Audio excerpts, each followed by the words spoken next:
Hello everyone, I am Dr. Nupur Sadda and in this lecture we are going to start with a new chapter of plant physiology, that is plant growth and development. तो अगर हम growth की बात करें तो growth किस type का change है? It is a positive, irreversible and permanent change. और ग्रोथ क्या है? It is the characteristic of all the living organisms. तो यहाँ हम लिखेंगे growth is the characteristic of all living organisms. और ये किस टाइप का चेंज है?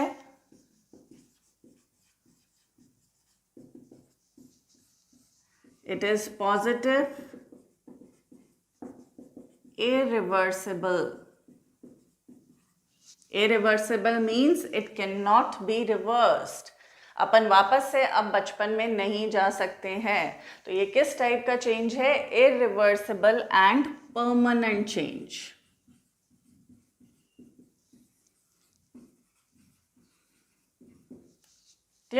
तो हम ये भी कह सकते हैं कि ग्रोथ के दौरान क्या होता है? There is permanent and irreversible increase in the size of the organ or its part or even an individual cell. So we'll write here, during growth there occurs irreversible and permanent increase in size of organ or its part or even an individual cell. क्या? अब अगर हम leaf के terms में बात करें तो क्या हम एक्सपेंशन ऑफ द लीफ को ग्रोथ कह सकते हैं? The answer will be yes. Growth जो है वो मेजरेबल है. अगर हम सेलुलर लेवल पे बात करें तो जो ग्रोथ है it will be in terms of increase in the amount of the protoplasm. लेकिन प्रोटोप्लाज्म को हम डायरेक्टली मेजर नहीं कर सकते, तो हम वो क्वांटिटी कंसिडरेशन में लेते हैं जो कि मोर और लेस इसके प्रोपोर्शनल होती है. जैसे increase in the surface area if we are talking about the leaf, increase in the length if we are talking about the pollen tube, increase in the fresh weight or the dry weight, increase in the number of cells, increase in the size of the cells. Clear? So all these are the different parameters of the growth. But swelling of the wood when placed in water, can we call it as growth? क्या हम इसको growth कह सकते हैं? The answer is no. क्योंकि ये किस वजह से हो रहा है? It is mainly taking place because of the phenomena of imbibition. और इम्बाइबेशन किस टाइप का प्रोसेस है? We have already studied in the chapter transport in plants.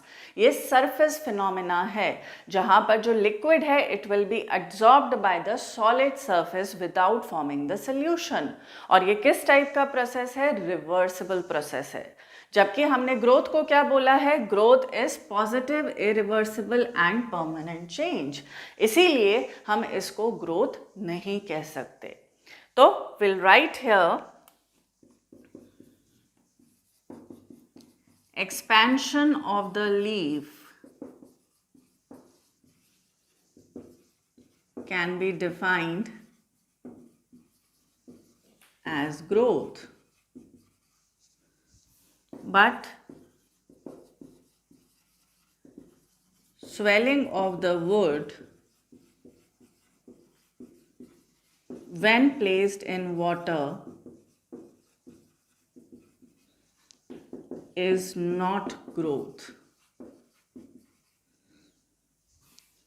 as it occurs due to imbibition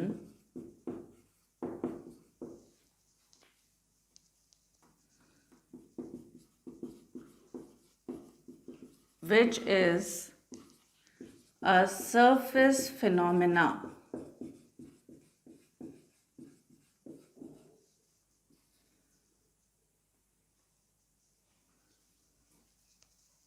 and is reversible. Clear? जबकि हमने growth को क्या बोला है? It is positive, irreversible and permanent change.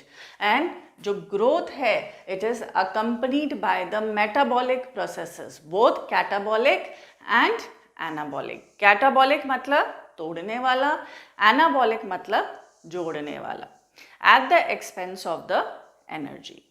So will write here growth accompanies metabolic processes, that is catabolic and anabolic processes at the expense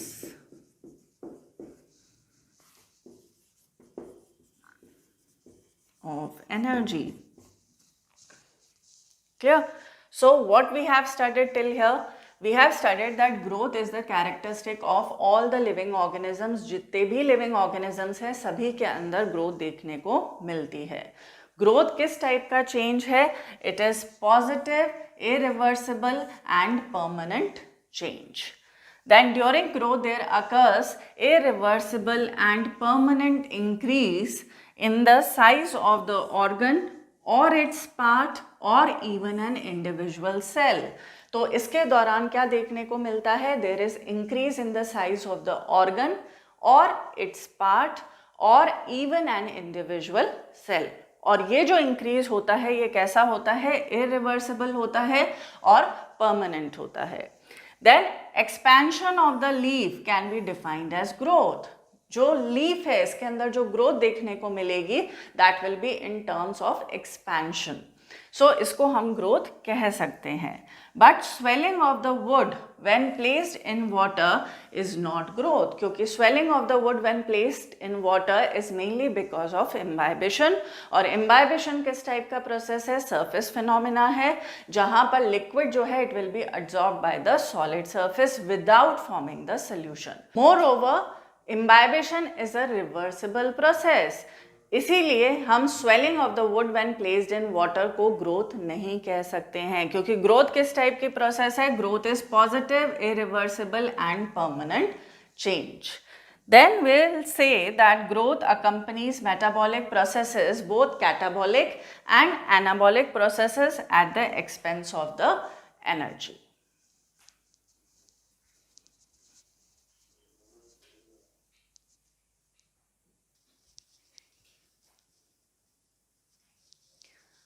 So till now we have studied that growth is the characteristic of all the living organisms and it is a positive, irreversible and permanent change. अब अगर हम बात करते हैं plant growth की, तो देखिए plants के अंदर जो ग्रोथ होती है generally it is indeterminate. Indeterminate से क्या मतलब है? Means it is not determined, क्योंकि जो प्लांट्स हैं they retain the capacity of unlimited growth throughout their life. और ये अनलिमिटेड ग्रोथ शो कर सकते हैं throughout their life because of the presence of meristematic cells which are present at certain locations in their body.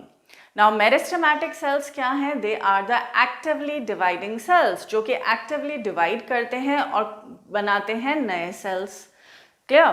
तो as a result यहाँ पर continuously new cells add up होते रहेंगे, जिसकी वजह से इनडिटर्मिनेट ग्रोथ देखने को मिलती है in the case of the plants. और इसीलिए इसको क्या कहा जाता है? It is also known as open type of growth, because in plants continuously new cells are being added up because of the activity of meristematic cells which are present at certain locations in their body. So यहाँ हम कह सकते हैं कि जो plants के अंदर growth है it is generally indeterminate. Indeterminate क्यों बोला है हमने? Because plants has the ability of unlimited growth throughout their life.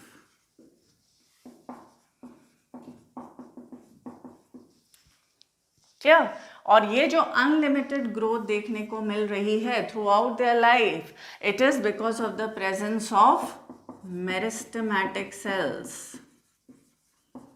Meristematic cells which are actively dividing cells. Actively dividing cells at certain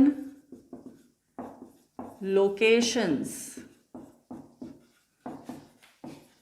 in their body.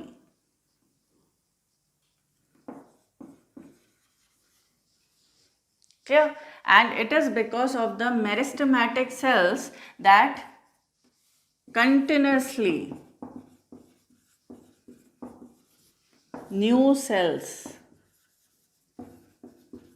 are added up to the plant body. Clear? And such type of growth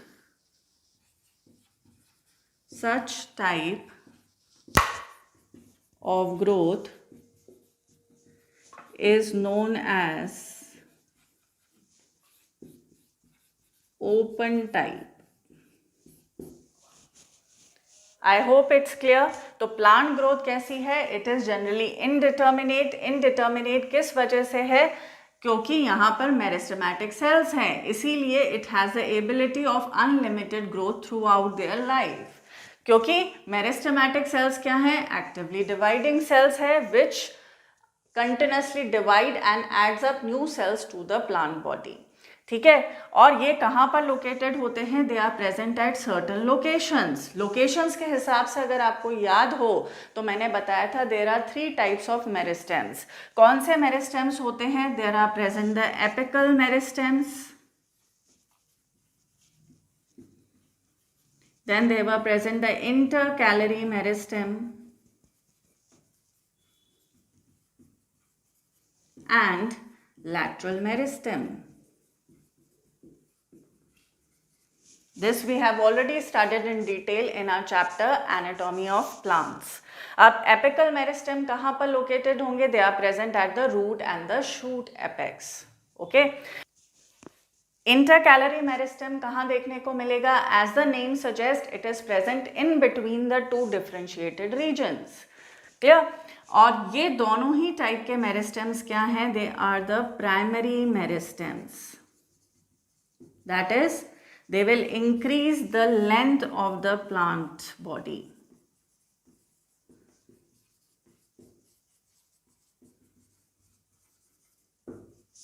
But if we talk about the lateral meristem is also known as the cylindrical meristem. और ये कहाँ मौजूद होती है? laterally.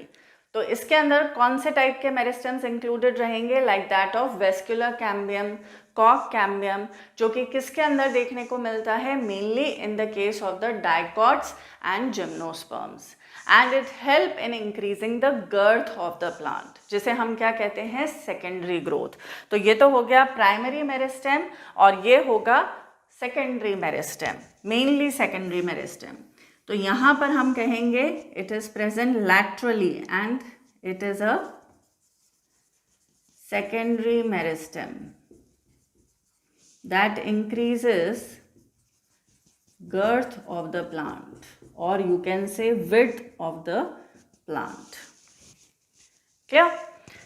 सो इसको एक बार quickly revise कर लेते हैं.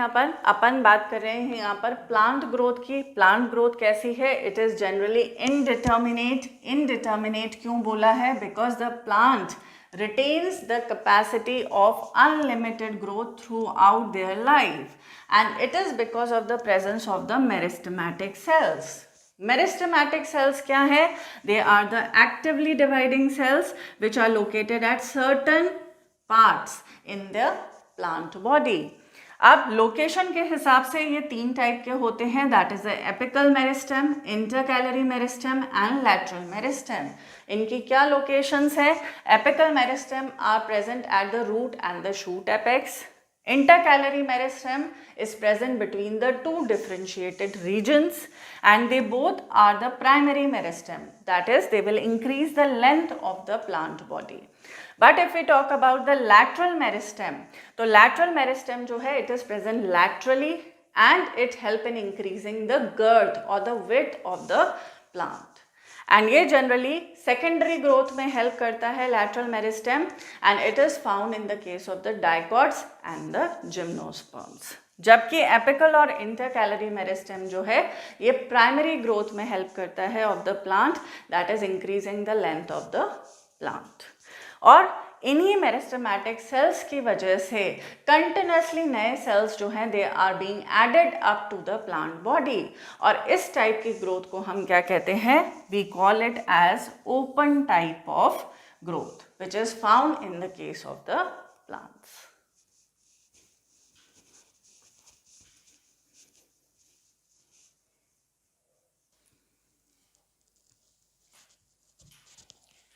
अब अगर सेल्यूलर लेवल पे अपन ग्रोथ की बात करें तो it mainly occurs because of the increase in the amount of protoplasm. मगर increase in the protoplasm we can not measure directly. इसको हम डायरेक्टली मेजर नहीं कर सकते हैं, इसलिए हम जनरली कंसिडरेशन में लेते हैं उन क्वांटिटीज़ को जो कि इसके प्रपोर्शनल होती है. तो ग्रोथ को मेजर करने के different parameters are there, so let us take a look at that. तो यहाँ पर अपन लिखेंगे different parameters to measure growth. Different parameters to measure growth. Now the growth can be measured in terms of increase in number of cells. For here we can take into consideration example of the single root apical meristem of maize. तो maize का जो single root apical meristem है, it can produce more than 17,500 cells in an hour. So we can write here, in maize root more than 17,500 cells per hour are produced. Next आता है increase in size of cells. इसमें अपन example ले सकते हैं watermelon का. Watermelon के अंदर the cell size में increase up to 3,50,000 times. So we'll write here, in watermelon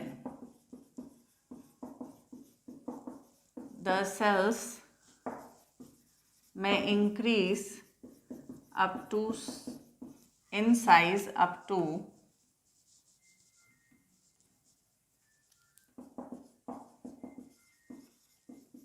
3,50,000 times. Clear? Next जो पैरामीटर लेंगे अपन, that is increase in surface area. इसको अपन कंसिडरेशन में लेते हैं इन रेफरेंस टू लीफ. तो लीफ के अंदर if there is increase in the surface area, मतलब उसके अंदर ग्रोथ हो रही है. तो यहां पर आ जाएगा एग्जाम्पल लीफ का. देन आता है इंक्रीज इन द लेंथ. इसमें अपन एग्जाम्पल ले सकते हैं पोलन ट्यूब का. पोलन ट्यूब के टर्म्स में जो अपन मेजर करेंगे growth, that will be in terms of increase in the length of the pollen tube. Then आता है increase in fresh weight and dry weight. तो अगर अपन फ्रूट्स की बात करें तो यहाँ पर अपन फ्रेश वेट कंसिडरेशन में लेते हैं. फ्रेश वेट में क्या होगा, वाटर भी इंक्लूडेड रहेगा, वाटर कंटेंट. अगर हम ड्राई वेट की बात करें तो इसमें अपन ड्राई कर कर उसका वेट लेते हैं. ठीक है, तो उसमें वाटर कंटेंट जो है वो कंसिडरेशन में नहीं लिया जाता है. So both fresh weight and dry weight are also taken into consideration for measuring the growth. इसके अलावा अगर हम बात करें तो we can also take into consideration increase in volume. Fruits के टर्म्स में ही हम इसको भी कंसिडरेशन में ले सकते हैं, that is increase in the volume of the organ. इसके अलावा नेक्स्ट आता है इंक्रीज इन गर्थ. अब अगर हम सेकेंडरी ग्रोथ की बात कर रहे हैं तो वहाँ पर उसको हम किस टर्म्स में मेजर करेंगे? In terms of increase in the width और the girth of the plant. और generally increase in the girth किस में देखने को मिलेगा? जहाँ सेकेंडरी ग्रोथ देखने को मिलेगा. और सेकेंडरी ग्रोथ कहाँ देखने को मिलेगा? In the case of dicot root and stem.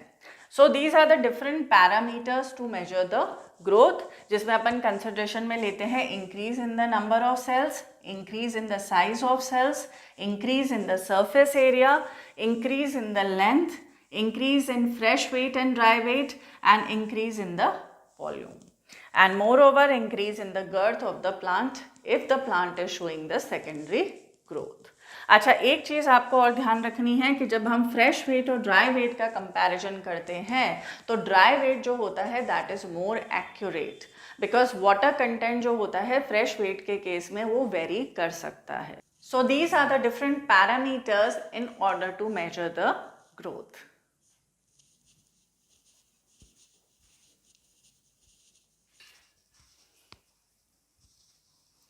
Let us discuss about the different phases of growth. Growth के अंदर mainly there are three phases. First is the meristematic phase, then elongation phase, and then maturation phase.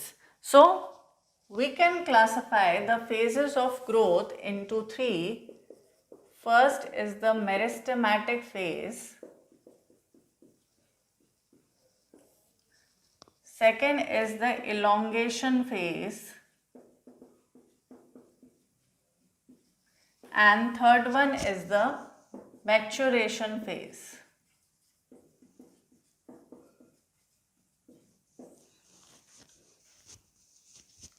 So meristematic phase कौन represent करता है? It is represented by the continuously dividing cells at the root and the shoot apex. So we can write here meristematic phase is represented by constantly dividing cells of root and shoot apex. Now, what are the characteristics of the meristematic cells? Meristematic cells have thin cellulosic primary walls. इनके अंदर secondary walls नहीं पाई जाती हैं because they have to divide again and again.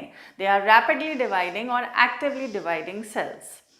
दूसरा, they are smaller in size, they are rich in protoplasm and they have a prominent nuclei.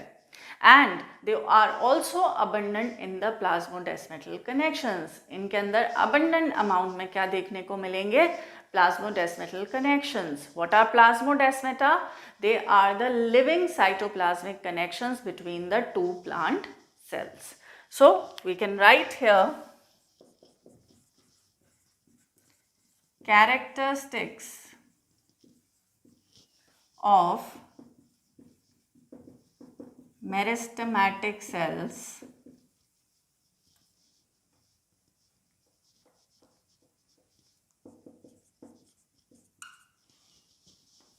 First, they are small in size, rich in protoplasm, with prominent nuclei and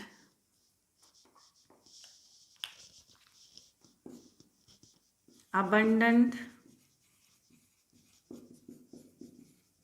plasmodesmatal connections.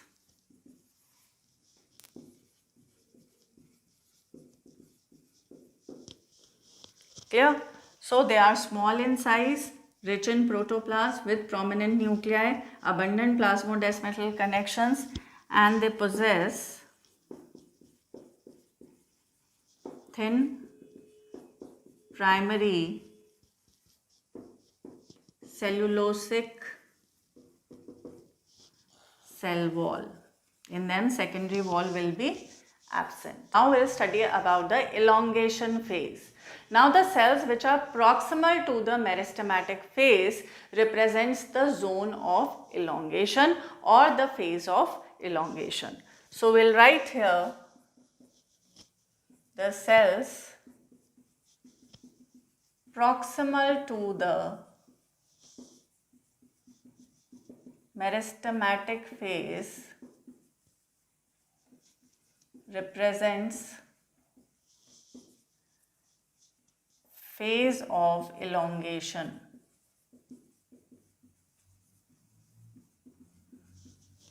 Now what are the characteristics of the cells of elongation phase? यहाँ के cells के क्या characteristics देखने को मिलते हैं? तो देखिए, पहली बात तो ये यहाँ पर सेल का क्या होता है, enlargement होता है. अब सेल enlargement कब होगा? जब क्या होगा, ज़्यादा वैक्यूलेशन देखने को मिलेगा.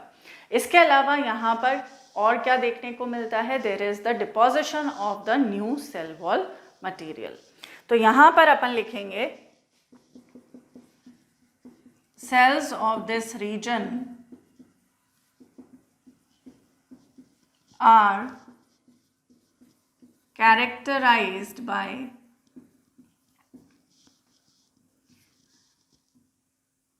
increased वैक्यूलेशन.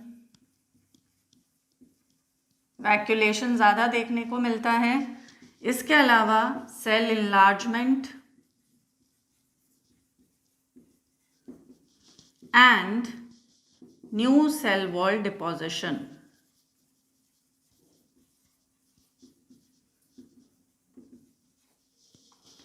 क्लियर? तो cells proximal to the meristematic phase वो क्या रिप्रेजेंट करते हैं, they represent the phase of elongation. और फेज ऑफ इलोंगेशन के जो सेल्स हैं उनके क्या कैरेक्टरिस्टिक्स हैं, पहला तो ये है कि दे विल शो इंक्रीज वैक्यूलेशन, ज़्यादा वैक्यूलेशन शो करते हैं, तभी तो यहाँ पर सेल का इनलार्जमेंट देखने को मिलता है. इसके अलावा यहाँ पर न्यू सेल वॉल जो मटेरियल है उसका भी डिपोजिशन देखने को मिलेगा. Now the cells which are more proximal to the phase of elongation, they represent which phase? Yes, it's the next phase, that is the maturation phase. यहाँ पर जो cells होते हैं they attain their maximal size, अपना maximal size attain करते हैं in reference to the wall thickening and protoplasm modification. तो हम ये कह सकते हैं कि जो मैच्योरेशन फेज में सेल्स हैं दे आर मैच्योर और differentiated structurally and functionally. Structurally किस सेंस में हम कहेंगे, that is they attain a particular shape, size and internal constitution. और अगर हम बोल रहे हैं फिजियोलॉजिकली डिफरेंशिएटेड है, इसका मतलब क्या है, they are specialised to perform a particular function. So let us note down these points. Cells more proximal to the phase of elongation represents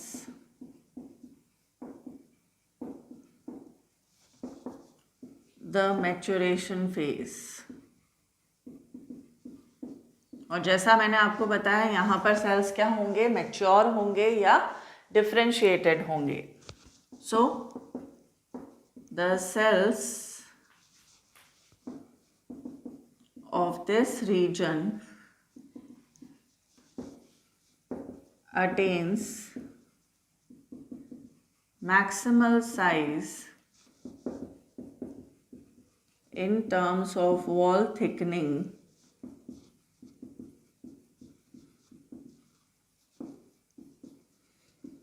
and protoplasm modification.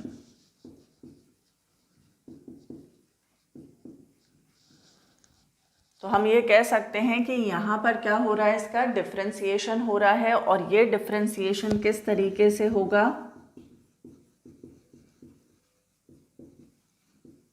एक तो होता है structural differentiation in which a cell will attain a particular shape, size and internal constitution. And if we talk about the physiological differentiation,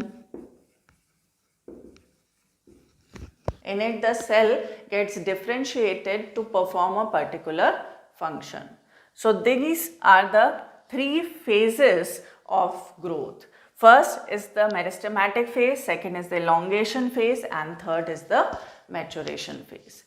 अपन ने देखा meristematic phase के अंदर कि यहाँ पर जो सेल्स होते हैं वो कॉन्स्टेंटली डिवाइड करते हैं and where they are found, generally they are found at the root and the shoot apex. And what are the characteristics of the meristematic cells? जो मेरिस्टेमेटिक सेल्स होंगे they are small in size, इसके अलावा they are rich in protoplasm with prominent nuclei.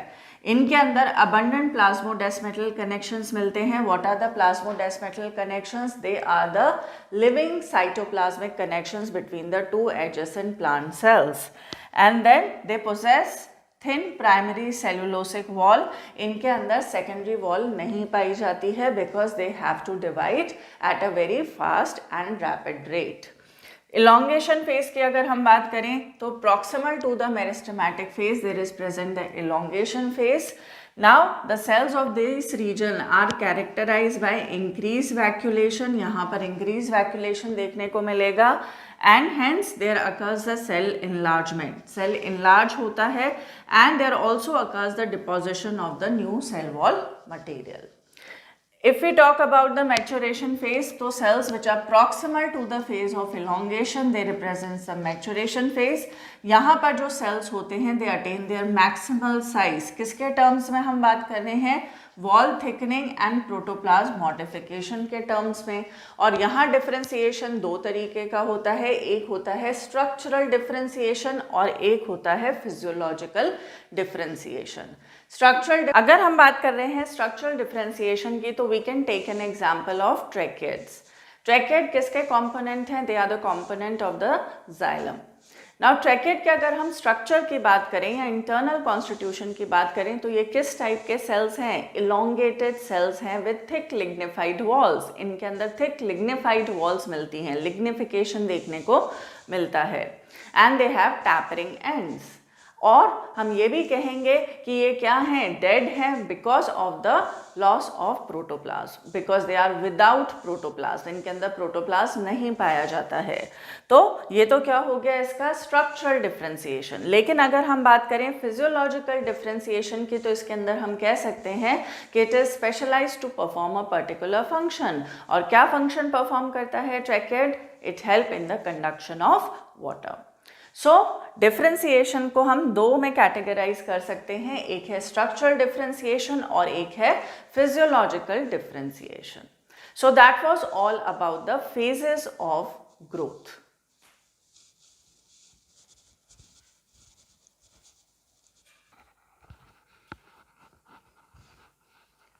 Now let us talk about the growth rate. अब growth rate किसे कहते हैं? देखिए, increase growth per unit time, that is known as the growth rate.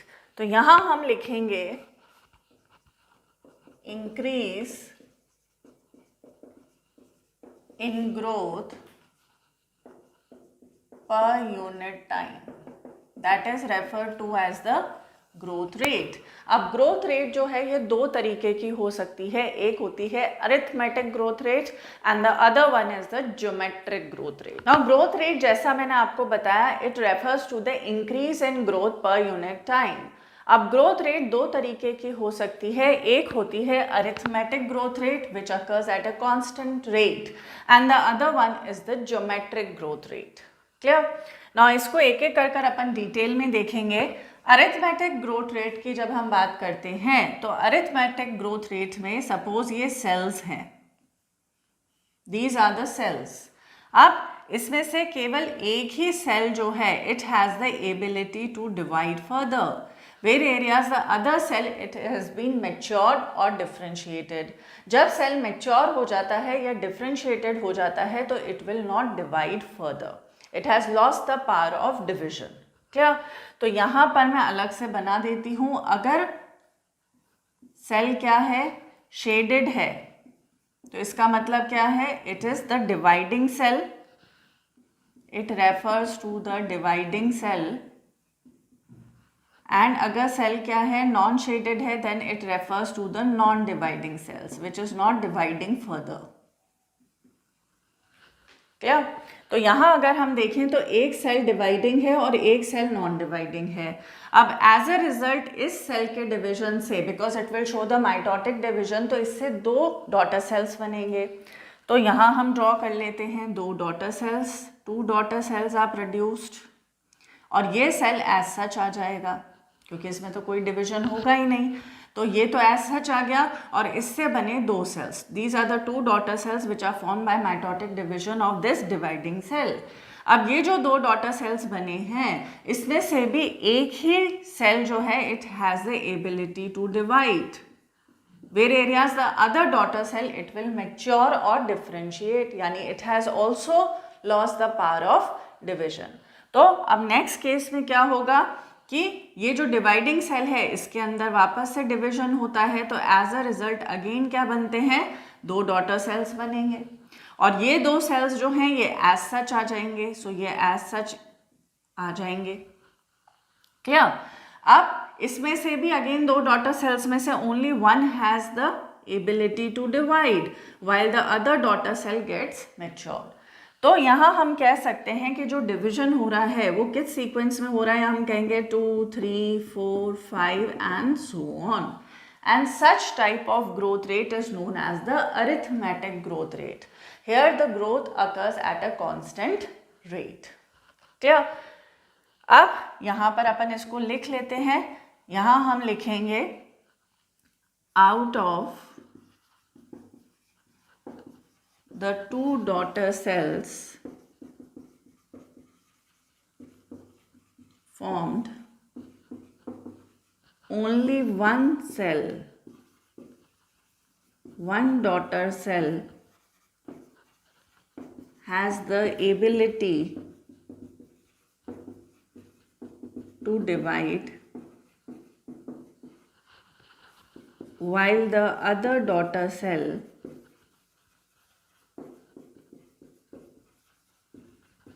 matures or differentiates। Clear? तो हम ये कह सकते हैं कि यहाँ पर जो ग्रोथ हो रही है it occurs at a constant rate. इसमें हम एग्जाम्पल ले सकते हैं elongation of root per unit time. Clear? अब इसका अगर हम ग्राफ बनाते हैं तो यहाँ पर हम प्लॉट करेंगे हाइट ऑफ द प्लांट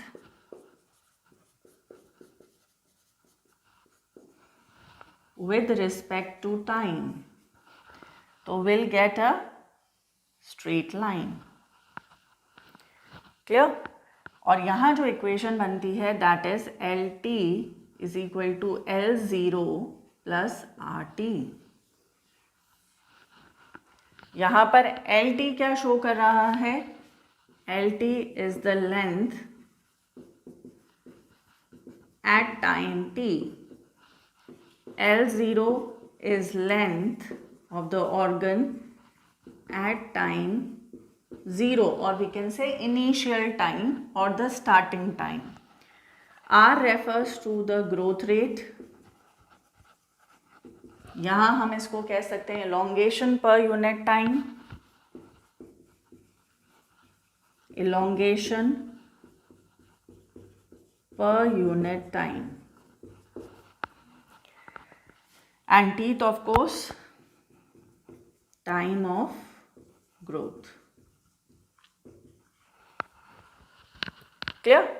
सो यहाँ पर जो इक्वेशन मिलेगी in case of arithmetic growth rate that is LT is equal to L0 plus RT, जहाँ पर LT किसको रेफर कर रहा है, length at time T, L0 refer करता है length at time 0 that is the initial time और the starting time.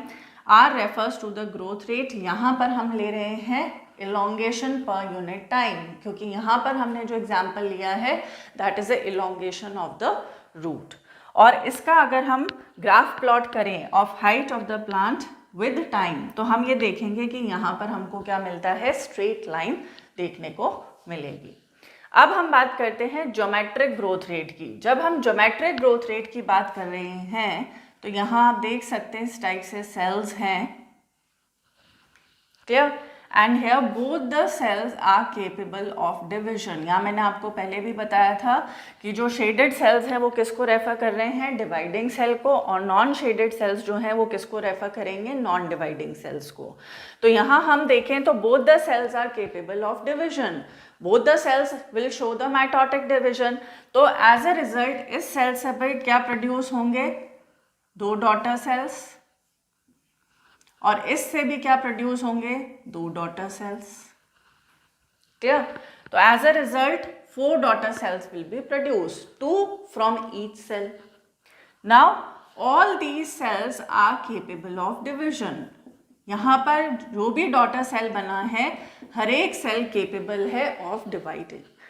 So again from each of the daughter sales again 2 daughter cells will be produced by the process of mitotic division।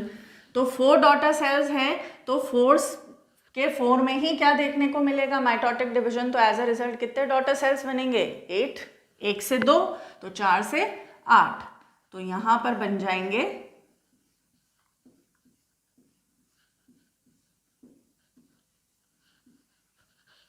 8 daughter cells, clear. अब यहाँ हम अगर देखें तो each of the daughter cell is capable of dividing further.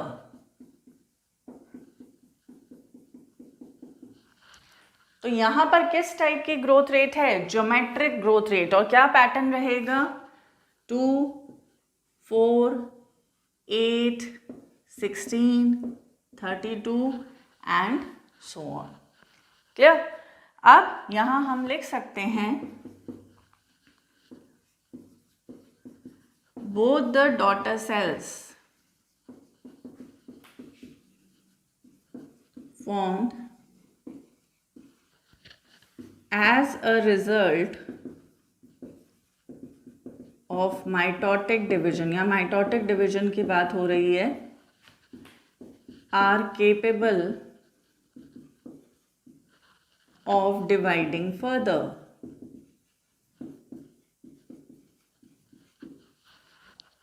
Clear. और यहाँ जो equation बनती है that is W1 is equal to W0 e to the power of RT, where W0 refers to the initial size। यहाँ पर size से मतलब है जो ग्रोथ पैरामीटर है उसको हम क्या कहते हैं, साइज, क्लियर। यहाँ हाइट भी रेफरेंस में ले सकते हैं हम, नंबर भी ले सकते हैं एंड वेट भी ले सकते हैं। सो W0 तो हो गया इनिशियल साइज और W1 हो गया final size. Then R refers to the growth rate,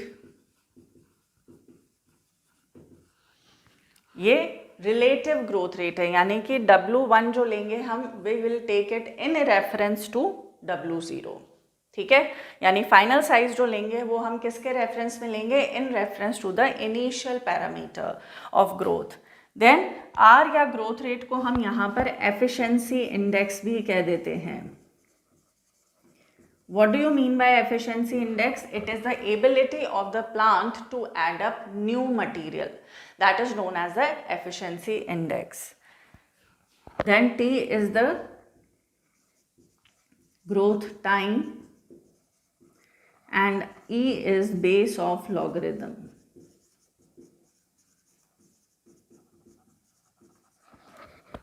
Clear? अब यहाँ पर अगर हम ग्राफ प्लॉट करें of size with respect to time, तो हमें जो ग्राफ मिलता है it will be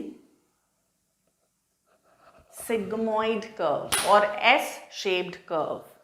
अब सिग्मॉइड इसलिए कहा है क्योंकि इनिशियली आप देख सकते हैं यहाँ पर इनिशियली ग्रोथ होने में थोड़ा सा टाइम लगता है अडेप्ट होने में, ठीक है। फिर धीरे धीरे क्या होता है, तेजी से ग्रोथ हो रही है, इसको हम कह देते हैं लॉग फेज। तो इनिशियली क्या मिल रहा है, लैग फेज, फिर आ रहा है लॉग फेज, उसके बाद क्या आ जाएगा, स्टेशनरी फेज। ठीक है, क्योंकि धीरे धीरे रिसोर्सेज भी क्या होने लगते हैं, लिमिटेड होने लगते हैं। सो वी कैन से जो एस शेप कर्व है, it is typical for all the cells, tissues and organs of the plant. S shape curve के अंदर 3 फेजेस देखने को मिल रहे हैं। The first phase is the lag phase. Lag phase में इनिशियली थोड़ा सा अडेप्ट होने में एनवायरमेंट में टाइम लगता है, इसलिए ग्रोथ जो होती है वो धीमे होती है। सेकेंड जो फेज आता है that is the log phase, जिसके अंदर तेजी से ग्रोथ होती है। And third phase is the stationary phase, क्योंकि अब न्यूट्रिएंट लेवल क्या होने लगता है, लिमिटेड होने लगता है, तो स्टेशनरी फेज देखने को मिलेगा। So that was all about the S shape curve. तो हमने यहाँ क्या देखा, we have studied here that increase in the growth per unit time that is known as the growth rate. और ग्रोथ रेट 2 तरीके की हो सकती है, arithmetic growth rate and the geometric growth rate. जब हम बात करते हैं अरिथमेटिक ग्रोथ रेट की, तो यहाँ पर ग्रोथ हो रही है कांस्टेंट रेट पर, and out of the 2 daughter cells formed only 1 daughter cell has the ability to divide while the other daughter cell matures और डिफरेंशिएट्स। यहाँ आप देख सकते हैं 2 डॉटर सेल्स में से एक ही डिवाइड करता है, जबकि दूसरा क्या हो गया है, डिफरेंशिएट हो गया है या मैच्योर हो गया है, जो कि डिवीजन शो नहीं करेगा। तो यहाँ जो पैटर्न फॉलो होता है that is 2, 3, 4, 5 and so on. यहाँ पर जो इक्वेशन हमें देखने को मिलेगी that is LT is equal to L0 plus RT, where LT is the length at time T, L0 is the length at time 0, that is the initial time or the starting time. R is the growth rate. Here we'll measure it in terms of elongation per unit time. T is the time of growth. तो यहाँ पर जब हम height of the plant को plot करेंगे versus time, then we'll get a straight line. Next हम बात करते हैं ज्योमेट्रिक ग्रोथ रेट की। ज्योमेट्रिक ग्रोथ रेट के अंदर both the daughter cells formed as a result of mitotic division are capable of dividing further. यानी यहाँ पर जो 2 डॉटर सेल्स बने हैं, दोनों ही क्षमता रखते हैं आगे फर्दर डिवाइड करने की। और यहाँ जो पैटर्न फॉलो होगा that is 2, 4, 8, 16, 32 and so on. इसीलिए इसे ज्योमेट्रिक ग्रोथ रेट कहा जाता है। यहाँ पर जो इक्वेशन मिलेगी that is W1 is equal to W0 e to the power of RT। यहाँ पर W0 is the initial size, size से मतलब है ग्रोथ पैरामीटर जो भी लिया जा रहा है, it can be height, it can be weight और it can be number. W1 जो है वो है फाइनल साइज, तो यहाँ हम W1 को कंसिडरेशन में लेंगे with respect to W0। R जो है वो ग्रोथ रेट है, इसको हम एफिशिएंसी इंडेक्स भी कह देते हैं, that is the ability of the plant to add new material. T growth time हो गया and E is the base of natural logarithm. तो यहाँ हमें जो ग्रोथ कर्व मिलता है that is the S shape growth curve and it is the characteristic of all the living organisms found in the natural environment.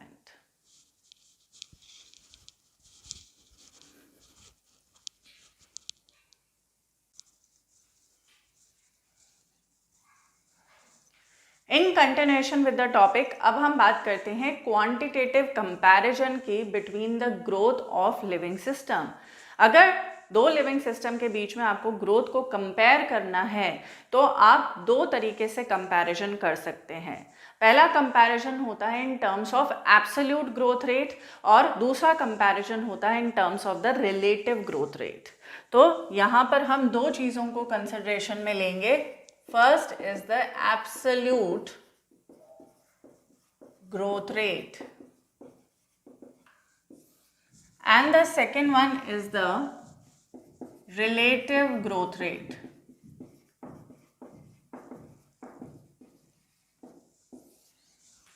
Absolute growth rate क्या होता है? It is the total growth per unit time. जो भी total growth हो रही है दिए गए समय में उसको हम क्या कहते हैं, we call it as the absolute growth rate.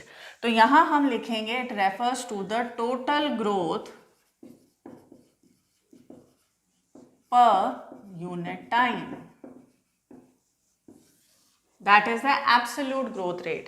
But if we talk about the relative growth rate, तो relative जो growth rate है, it is always in comparison to a particular reference. Relative का मतलब होता है किसी चीज के reference में तुलनात्मक जो होता है comparison, उसको हम क्या कहते हैं, relative. तो हम यहाँ क्या लिखेंगे, what is relative growth rate? It is the growth per unit time with reference to the initial parameter. जो initial parameter था उसके comparison में अपन क्या देखते हैं, growth rate को. इसको हम क्या कहते हैं, relative growth rate. तो यहाँ हम लिखेंगे growth per unit time upon initial parameter into 100. इसको हम क्या बोल देते हैं, it is referred to as the relative growth rate. Clear. Now यहां पर इसको एक एग्जांपल से भी हम समझ सकते हैं. Suppose there are 2 leaves. यहां पर हमने ली एक लीफ ए. अब लीफ के अंदर ग्रोथ किस टर्म में मेजर करते हैं अपन, increase in the surface area per unit time. That will be referred to as the growth rate of the leaf. तो इनिशियली अगर इसका सरफेस एरिया कितना है, 5 centimetre square, and after a particular time इसका जो सरफेस एरिया है that is 10 centimetre square. Clear. Second हम लेते हैं, that is the leaf B.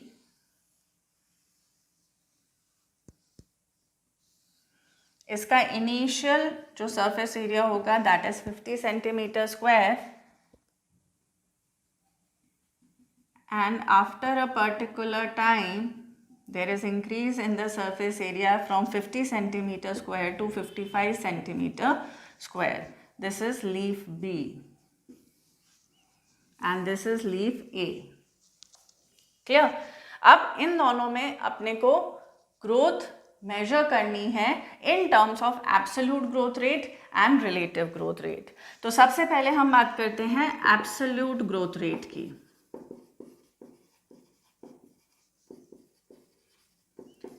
जब हम एब्सोल्यूट ग्रोथ रेट की बात करें तो that is the total growth per unit time. यही हमने देखा. अब आप देख सकते हैं यहाँ पर 5 सेंटीमीटर स्क्वायर से बढ़कर एक दिए गए समय में सरफेस एरिया क्या हो गया है, 10 सेंटीमीटर स्क्वायर. तो total growth per unit time क्या होगा, कितना हुआ है increase, that is 5 centimetre square का. तो यहाँ हम लिखेंगे 5 सेंटीमीटर स्क्वायर पर यूनिट टाइम. क्लियर. अब हम बात करें लीफ बी की. तो लीफ बी के केस में अगर हम देखें तो यहाँ देखिए इनिशियली क्या था, 50 सेंटीमीटर स्क्वायर. एक दिए गए समय में बढ़कर सरफेस एरिया कितना हो गया है, 55 सेंटीमीटर स्क्वायर. तो total growth per unit time क्या होगा, अगेन 55 माइनस 50 यानी कि कितना हो गया, 5 सेंटीमीटर स्क्वायर पर यूनिट टाइम. तो इस केस में भी एब्सोल्यूट ग्रोथ रेट क्या होगा, 5 सेंटीमीटर स्क्वायर पर यूनिट टाइम. क्या. नेक्स्ट हम बात करते हैं about the relative growth rate.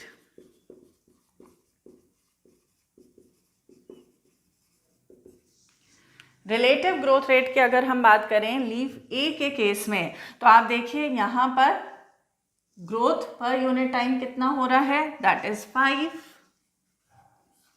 Upon initial parameter क्या है, 5 into 100. That comes out to be 100%. क्या. If we talk about leaf B तो relative growth rate क्या होगा, ग्रोथ पर यूनिट टाइम कितना हो रहा है, 5 सेंटीमीटर स्क्वायर पर यूनिट टाइम. इसको अभी यूनिट को हटा दीजिए यहाँ से. अब यहाँ पर इनिशियल पैरामीटर कितना है, 50. क्या. into 100 तो क्या आ जाएगा, it comes out to be 10%. तो अगर लीफ ए और लीफ बी का हम कंपैरिजन करें ग्रोथ के टर्म्स में, एब्सोल्यूट ग्रोथ रेट जो आती है दोनों में सेम आएगी, दैट इज 5 सेंटीमीटर स्क्वायर पर यूनिट टाइम. लेकिन हम बात करें रिलेटिव ग्रोथ रेट की तो रिलेटिव ग्रोथ रेट किस में ज़्यादा देखने को मिलेगी, in leaf A. Clear.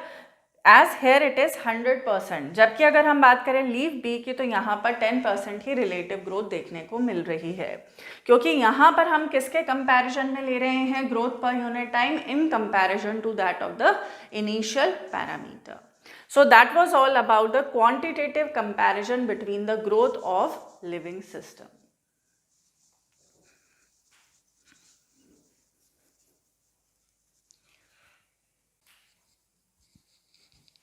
As we have discussed that growth is the characteristic of all the living organisms growing in the natural environment. अब there are certain essential conditions which are required for the growth. There are a number of factors which affect growth, जिसके अंदर included है water, nutrients, oxygen, light and temperature. So let us discuss them one by one. सबसे पहले हम consideration में लेते हैं water. जब हम वाटर की बात करें तो जो प्लांट सेल्स हैं दे ग्रो इन साइज और they show cell enlargement by taking in water. Clear? So extension growth में कौन हेल्प करता है? Turgidity of the cells. Clear? Now water also act as a medium for the various enzymatic activities which are required for the growth. इसके अलावा हम ये भी कह सकते हैं कि जो प्लांट ग्रोथ है एंड फर्दर डेवलपमेंट है it is dependent on the water status of the plant. So will write here plant cells grows in size by cell enlargement for which they require water.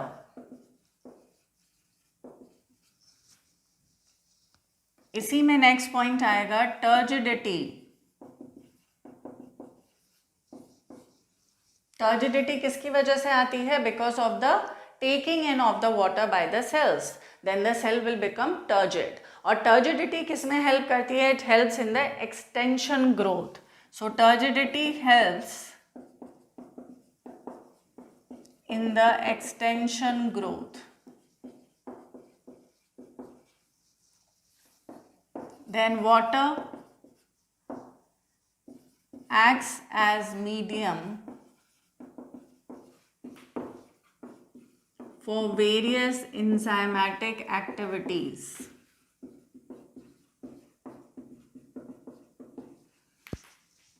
required for growth.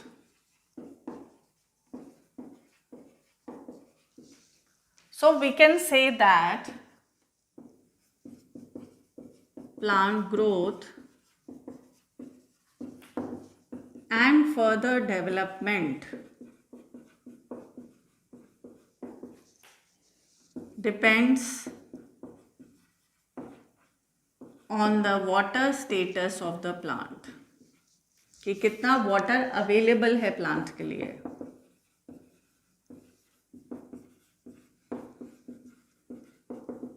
तो ये तो हो गई water की बात.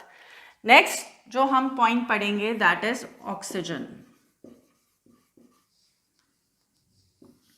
Oxygen की जब हम बात करें तो देखिए हम जानते हैं कि रेस्पिरेशन में क्या होता है. During the process of respiration there occurs oxidative breakdown of the food material to release the energy and this energy is trapped in the form of ATP. तो यहाँ हम कह सकते हैं कि जो एरोबिक रेस्पिरेशन होता है जिसके दौरान एनर्जी रिलीज होती है और किस फॉर्म में ट्रैप होती है? In the form of ATP that occurs in the presence of oxygen. तो ऑक्सीजन किस में हेल्प करता है? It helps to release the metabolic energy that is used in the various activities of the plant. So will write here oxygen releases the metabolic energy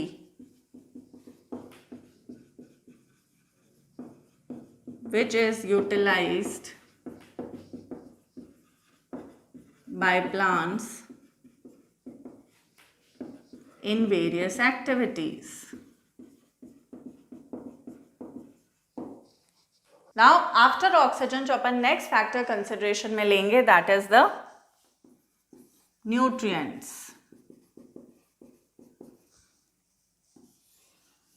nutrients में दोनों type के nutrients involve होते हैं, that is the macro and the micro nutrients which are required by the plants for their growth, as they help in the synthesis of the protoplasm and they also act as a source of energy, जिसके बारे में अपन already पढ़ चुके हैं detail में इन the chapter mineral nutrition in plants.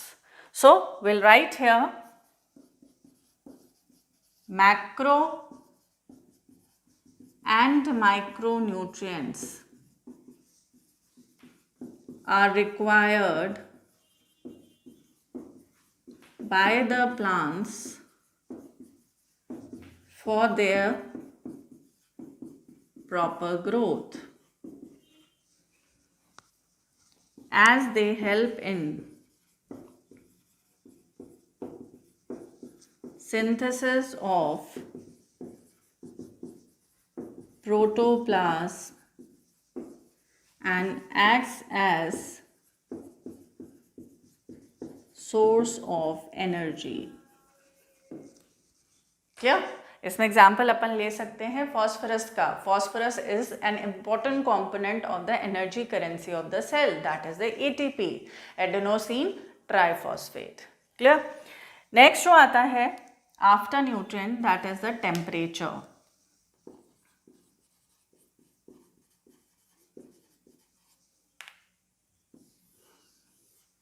देखिए, हर एक ऑर्गेनिज्म के लिए एक पर्टिकुलर ऑप्टिमम टेम्परेचर रेंज होती है. ऑप्टिमम मतलब which is best suitable for its growth.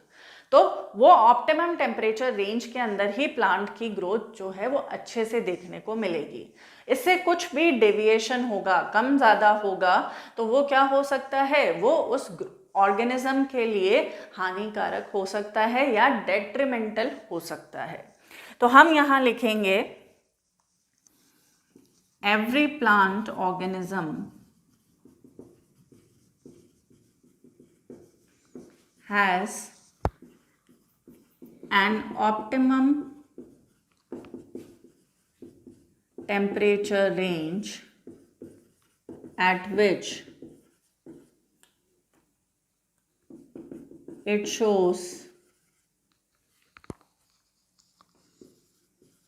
maximum growth. Any deviation from it may prove detrimental for the plants. क्या?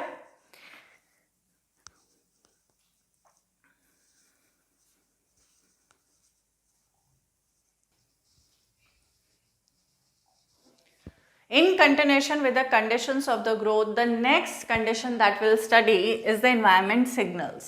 अभी तक अपन पढ़ चुके हैं about the water, oxygen, temperature and the nutrients. Now environment signals also affect the phases of growth. इसके अंदर included रहता है light and gravity. So we'll write here light and gravity. Light जो है it provide stimuli for shoot growth.